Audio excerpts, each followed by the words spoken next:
O'sha kundan keyin ham o'zimni shunday tutdim. Xoqonbeyning ashyolarini shirkatining o'rtalaridagi bir xonaga tashadim. Keraksiz hech narsa qolmadi. Robbim rozi bo'lmaydigan hech qanday ortiqcha xarajat qilmadim. Hamma bilan munosabatimni samimiy qilishga urindim. Yaxshi yomon kunida yonida bo'lishga intildim. Ehtiyojmand ishchilarga ruxsat masalasida jo'mardlik qildim. Oradan atigi 15 kun o'tgan bo'lsa-da, ishlab chiqarishimizda jiddiy ortish bo'ldi. Muhit ijobiy tomonga o'zgarganligini Isobek ham sezganini yashirmadi. Xodimlar o'zlarini xuddi bir oila a'zolaridek ko'rishardi. Vaqt emas, ish payti tizimiga o'tdik. Hali ish vaqti yakunlanmagan bo'lsa-da, aksar xodimlar topshiriqlarni muddatidan oldin bajarib, ketishlari mumkin edi. Kechqurun shirkatdan chiqishda Isobek bilan ko'rishdim. Ajab, xonasida neki hashamatli narsa bo'lsa, barini chiqartirib tashlabdi. Hamma sotib olishi mumkin bo'lgan narsalar bilan xonasini qaytadan jihozlabdi. Nigohimdagi ajablanishni sezdi va izoh berdi. Dahan, o'yladimki, quruq nonga muhtoj shuncha insonlar turganda mening bunday hashamat ichida o'tirishim joiz bo'lmasdi. Hamma narsaning ham javobi bor axir. Erta bir kun baribir o'lamiz-ku. Isobekning ko'zlari yoshlandi. Sen bo'lmaganingda, ehtimol o'zligimni tanimagan, ehtimol hech qachon bunday fikrlarga kelmagan bo'lardim. Alloh sendan rozi bo'lsin. Sen bir sababchi bo'lding-u bu dunyoda sinovda ekanimni angladim. Astagfirulloh Isobek, iltimos bunday demang. Menga to'g'ri yo'lni ko'rsatgan Robbim sizdan ham o'z marhamatini ayamaydi. Bari Allohdan. Hayot bog'imda ochilgan gullarni ko'rish menga yaxshi odam bo'lish yo'lida katta jasorat berdi. Nafaqat o'zimning, hatto atrofimdagi odamlarning ham go'zallashayotganini ko'rib, bundan cheksiz quvonch his etardim. Hayotimda mana shunday jadal o'zgarishlar davom etayotgan bir paytda bir senga to'lov qilishim kerakligini paqqos unutib qo'ygandim. Endi hammasini birdan to'lab kelishni o'ylayotgandim. Agar bir senning sevgan insoni bo'lsa, mening bu kabi harakatlarimdan bir naf yo'q edi. Shu o'ylar bilan ko'chama-ko'cha yurib, do'kon yoniga keldim. Umidim yakson bo'lgan holda ichkariga kirdim u orzularim yana bir bori chilparchim bo'ldi. O'tgan safargi yigit burchakda mijozlar uchun ajratilgan joyda o'tirardi. Birsen meni ko'rgach sevingandek kulib qo'ydi. Dahan bey, o'tgan oy erta to'laganingizda bu oy ham erta kelasiz deb o'ylagandim. Demak, yanglishibman. Borada men anavi yigitga qarab qo'ydim. U qo'lidagi jurnalni tomosha qilib o'tirardi. Kechirasiz. Ishlarim juda ko'payib ketdi. Shu sabab kechikdim. Dedim Birsenga yigitga qanday qarab qo'yar ekanman. Yo'q, ko'nglingizga olmang Dahan bey, men hazillashdim. Cho'ntagimdan 200 liralik pul chiqarib uzatdim va bor qarzimni olib qolishni so'radim. Kayfiyatim yo'qligini ko'rgach, Birsenning ham yuzidan tabassum qochdi. Hisob-kitob qilib qaytamini uzatdi. Olib indamay eshik tomon yurdim. Orqa tomondan haligi yigitning ovozi eshitildi. Qo'lidagi jurnalni tashlab o'rnidan turib kelayotgandi. Opa, rostdan ham zerikdim. Ketadigan bo'lsangiz ketaylik, bo'lmasa men Ahmed bilan futbolni ko'rgani boraman. Yigit hozir nima dedi? Opa dedimi? Bu so'zni eshitib turgan joyimda qotib qoldim. Qalbimda so'ngan umidlarim bilan birdan qayta olovlandi. Tabassum bilan Birsenga qaradim. Dahan bey, biror nimani unutdingizmi? So'radi u. Ha, bitta kostyum olishim kerak edi. Yodimdan ko'tarilibdi. Birsen bilan kostyum bo'limga o'tdik. Bu orada Birsenga opa deb murojaat qilgan bola tashqariga chiqib ketdi. Yanada ishonch hosil qilish uchun ukangiz ketdi, dedim. Birsen mana endi holatimni tushunib yetgandi. Mayli, aylanib keladi. Uning mana shu bir og'iz gapi umidlarimni baxtga aylantirdi. Kostyum-shimlarni kiyib ko'rdim. Juda ham yarashdi. Bor jasoratimni to'plab unga bir taklif berdim. Chunki kichik odamlar meni haddan ziyod toliqtirgandi. Agar meni noto'g'ri tushunmasangiz, siz bilan bemalolroq joyda gaplashmoqchiman. Birsenning rangi birdan qizarib ketdi. Bir muddat jim turgach, "Yolg'iz gaplashmoqchimisiz?" deb so'radi. Yolg'iz gaplashish anglashilmovchilik keltirib chiqarish mumkin. Shuning uchun yoningizda biror dugonangiz bo'lgan yaxshiroq. Birsen ozroq o'ylanib turgach, kulib dedi. "Bo'pti." Sevinchdan oyoqlarim yerga tegmasdi. Birsen gaplarimizni boshqa xodimlar eshitib qolishidan xavotirda edi. Past ovozda shivirladi. "Qarshi tomonda qahvaxona bor. Kechki payt o'sha yerga keling." Bo'pti. Tahorat olib masjidga bordim. Tepa qavatga chiqqach, bir chetga o'tirib zikr qila boshladim. Huzur degani men uchun mana shu edi. Sal o'tib shom azoni yangradi. Jamoat bilan birga safga tizilib shom namozini ado etdim. Keyin esa tashqariga chiqib qarshi tomondagi qahvaxonaga qarab yurdim. Yo'ldan o'tib ketayotgan qari xotinga ko'zim tushdi-yu, ichim shuv etib ketdi. Orqadagi ayol onamga juda o'xshar ekan. Volidamdan oylardir xabar ola olmayotgan edim. O'g'lim qayoqlarda qoldi ekan deb xavotir olayotgandir. Chuqur nafas olib ichkariga kirdim. Chetroqdagi bir stolga o'tirib kuta boshladim.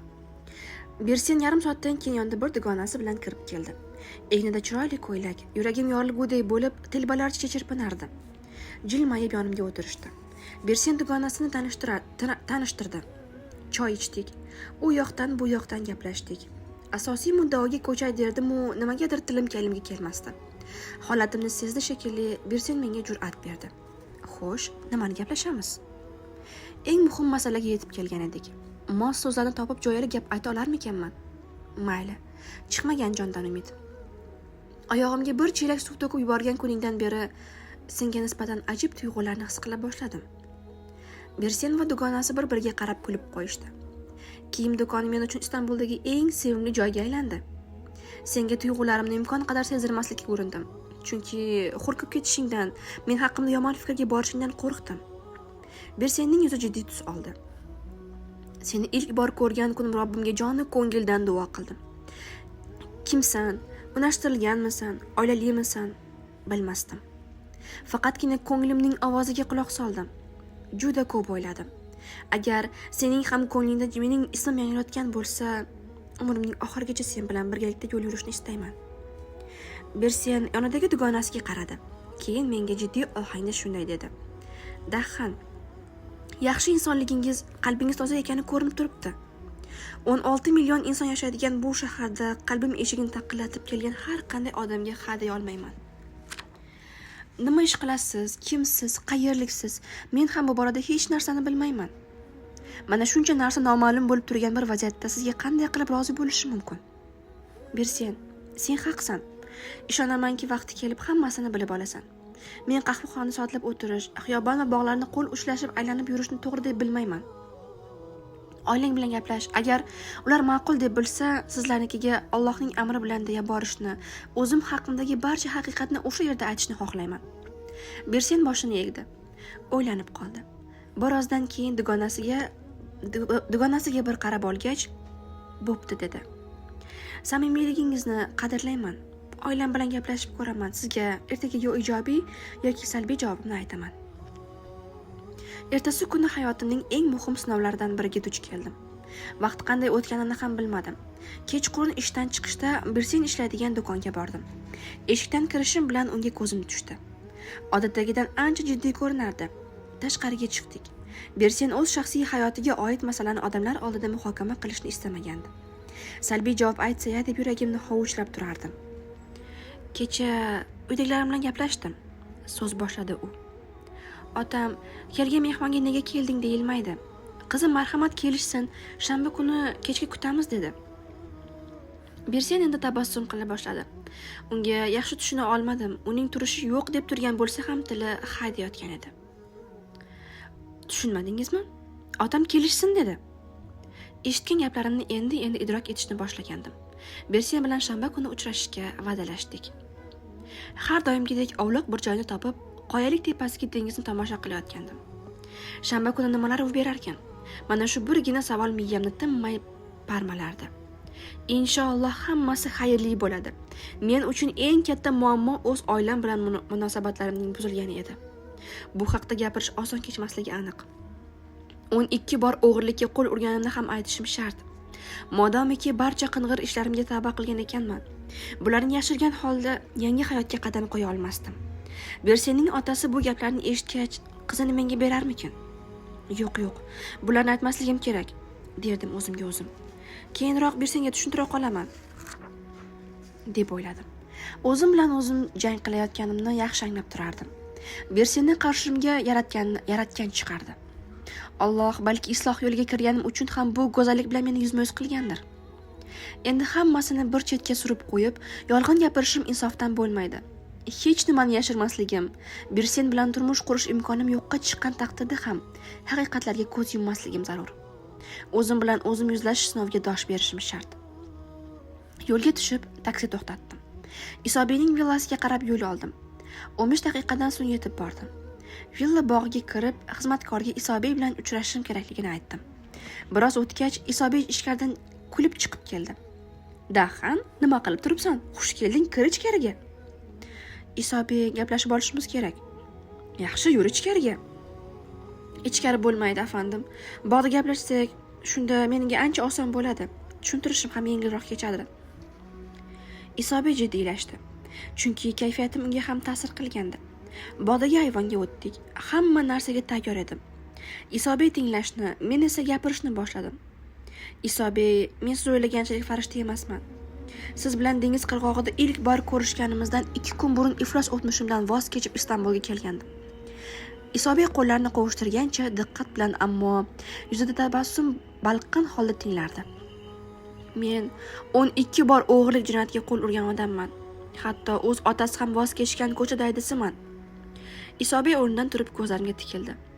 "Dahan, men bilmaydigan biror narsa ayt." Hayron bo'ldim. "Bilarmidingiz?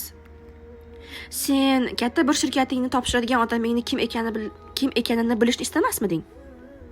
Xo'p, bila turib nega menga shirkatni topshirdingiz?" "Men o'tmishingga emas, qalbingga qaradim. Qalbingda esa bolalarcha poklik va samimiyatni ko'rdim.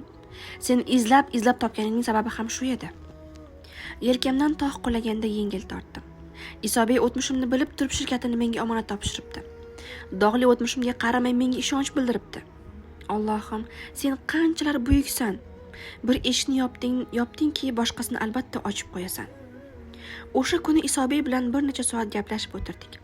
Unga shanba kuni qizning qo'lini so'rashga borishimni, bu borada menga yordam berishini iltimos qildim. Ikkilanib o'tirmay, "Albatta sen bilan birga boraman", dedi. Uyga qaytishda baxtdan sarmast edim. Meni asl xursand qilgan narsa haqiqatlarni qanday bo'lsa shundaylikcha ayta olganim edi. Robbimga qilgan tavbalarimning mujdasi edi bu. Allohning qudrati cheksiz. Butun dunyo qarshi chiqsa ham, yonimda hech kim qolmasa ham, haq va haqiqatda sobit tura bilaman degan ishonch o'zgacha surur baxsh etardi qalbimga. Bersen ikkimizni uchrashtirgan ey Robbim, uni menga sen yor qilgan bo'lsang, dunyoning eng yomon odam ekanimning nima ahamiyati bor? Ich-ichimdan tavallo qildim. Keyin oyna qarshisida o'z-o'zimga xitob etdim. "Menga qara, ey istaklarga qul odam.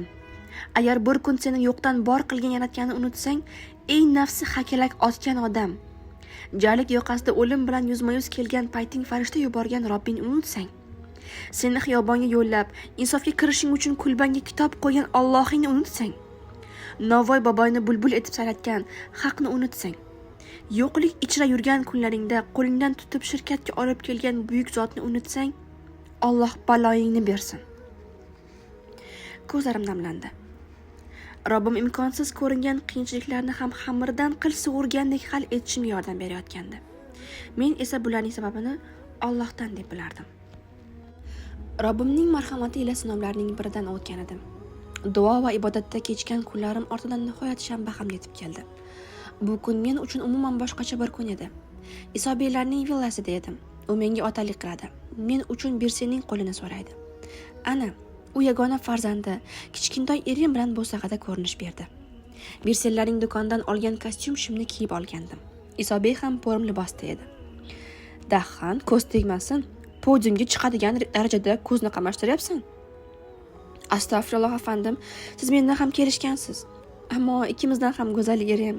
Qani, kela qol kichkina farishta." Erining sochlarini silab quchoqladim. Mashinaga ko'tarib olib bordim. Bersenlarning uyiga bordik. Ota-onasi Bersen va ukasi bizni eshik oldida kutib olishdi. Otasi asli qarslik ekan. Mehmonni kutib olish, unga alohida hurmat ko'rsatish ularning qonida bor edi. Kirib zalga o'tdik. Ichkarida qari, soqoli ko'ksiga tushgan yuzlardan nur yog'ilib turgan bir nuroniy o'tirardi. Siymosi viqoli va haybatli edi. Qo'lida uzun tasbih, lablari pichillab zikr qilardi. Bu qariya oilaning an'analariga sodiq edi. Bunday oilalarda kattalar bir oraga jam bo'lgandan keyingina qaror chiqariladi. Bu yerdagi manzara ham shunga ishora qilayotgan edi. Goh oshkora, goh zimdan hammaning ko'zi menda edi. Chunki har kim qanday inson ekanini bilishga tirishardi. Biroz suhbatlashildi. Isobiy o'zini tanishtirdi. Keyin men haqimda gapirdi. Bosh menejer vazifasida ishlashim, hatto shirkat foydasiga sherik ekanimni ham aytdim. Shu nuqtagacha hech qanday muammo yo'q edi. Ammo qariya menga qarab qat'iy va jiddiy ohangda so'radi. "O'g'lim, sening oilang yo'qmi?" "Bor afandim. Mersinda qishloqda. Koshki kelishganda edi. Biz yanada mamnun bo'lardik." Otaxonning bu gaplari vaziyatni izohlashim uchun aytgan ayni muddao edi. "Amaki, 4 oy oldin oilam bilan kelishmay qoldim. Afsuski, ota-onam bilan munosabatlarim yaxshi emas." Qariya boshini sarak-sarak qildi. Indamadi. Kuchli hayajonda edim, ammo aytishim zarur bo'lgan gaplar bor edi.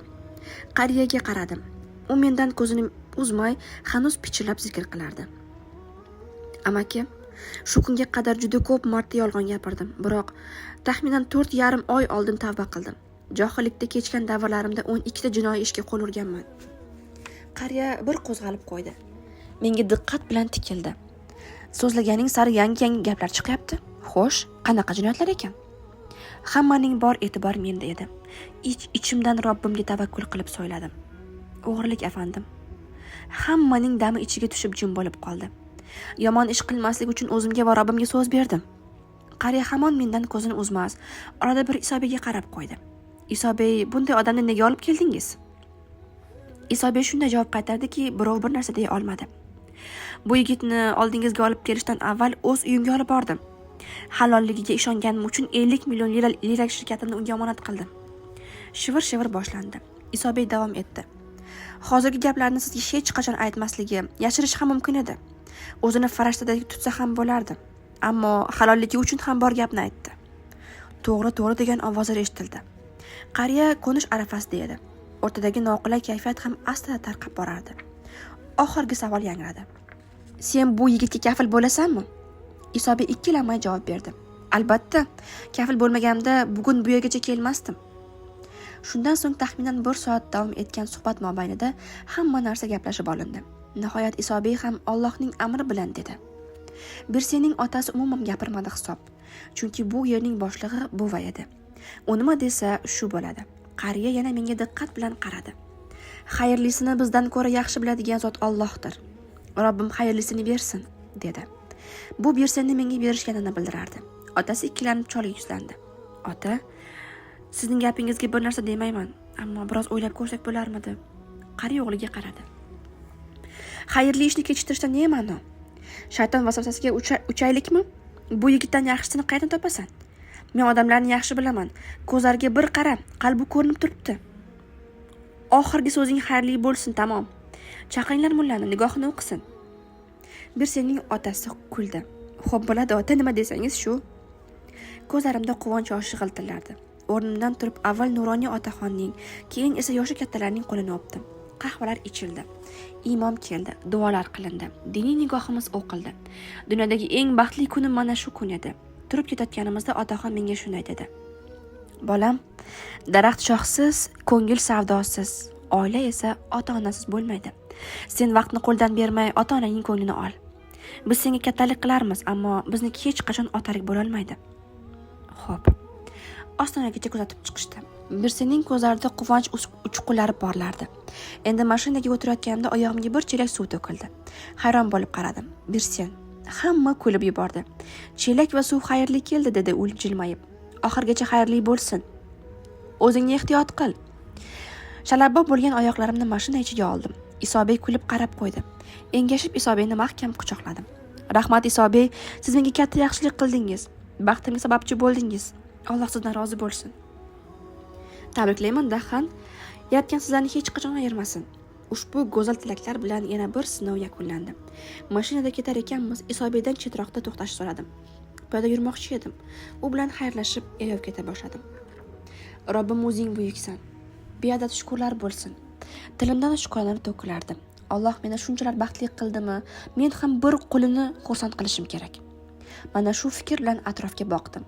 Sal narida yo'l chetiga tashlab ketilgan qog'ozlarni to'playotgan bir odamni ko'rib qoldim. Ust boshi rasvo, yuzida ishtiyoq nuri so'ngan, hayot uchun bemajol holda kurashayotgan bu odam tezda nigohimni payqadi. Yoniga bordim. Biroz gaplashgach, cho'ntagiga anchagina pul soldim. u pulni olib yuzarimga boqdi. Alloh sendan rozi bo'lsin. Men uzoqlashgan sayin u ovozini balandlatardi. Alloh sendan rozi bo'lsin. Ancha uzoqlashib ketganimga qaramay hamon meni quvonch bilan duo qilayotganini eshitilardi. Evaziga Alloh rozi bo'lsin degan duo olayotgan ekanman. Qilgan yaxshiligingga sevinmay bo'ladimi? Allohning roziligini qaysi pul bilan o'lchash mumkin axir?